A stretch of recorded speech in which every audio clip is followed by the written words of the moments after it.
दुमदुमानि बरहाबजानाव थानाय मुंदांखा धाबा NH37 धाबायाव दिनै सानाव मोनसे गिख्रंथाव अर खामनाय जाथाय जायो।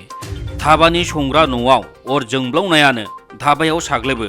लोगो लोगोनो दुमदुमा फायार सार्भिसनि गंनै गारिया फैनानै अर खामनायखौ सामलायो। बे अर खामनाय जाथायाव गोबां लाख रांनि खहा जादों होनना साननाय जादों। अरखौ खोमोरखांनायनि उनावनो धाबायाव नुजाथिहैनानै खहा जानायनि खौरां लाहोयो दिगबै विधानसभा बियाबनि MLA सुरेन फुकना। बे अर खामनायाव रावबो जेबो जायाखै।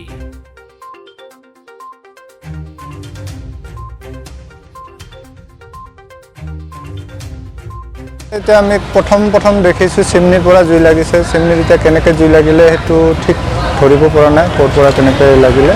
কিন্তু প্ৰথম এটা আমাৰ যিটো মটৰ আছে সেই মটৰটোৰ এটা অদ্ভুত ধৰণৰ আৱাজ হৈছিলে আৰু সেই আৱাজটো আমি লগে লগে মটৰ বন্ধ কৰি দিলোঁ। তাৰপিছত দেখিলোঁ যে চিমনিত পূৰা জুয়ে টানি লৈছে আৰু আমি লগে লগে গোটেই মানুহবিলাকক উলিয়াই দিলোঁ ধাবাৰ পৰা আৰু ফায়াৰ ব্ৰিগেডত ফোন কৰিলোঁ, কিন্তু তেওঁলোকে অহাত বহুতখিনি লেট কৰিলে। আচ্ছা, এইটো কেইটা বজাৰ ঘটনা? এইটো 1:30-2টাৰ ভিতৰত হৈছে। दुमदुमानि बरहाबजानाव थानाय मुंदांखा धाबा NH37 धाबायाव दिनै सानाव मोनसे गिख्रंथाव अर खामनाय जाथाय जायो। धाबानि संग्रा न'आव अर जोंब्लावनायानो धाबायाव साग्लोबो। लोगो लोगोनो दुमदुमा फायार सार्भिसनि गंनै गारिया फैनानै अर खामनायखौ सामलायो। बे अर खामनाय जाथायाव गोबां लाख रांनि खहा जादों होनना साननाय जादों।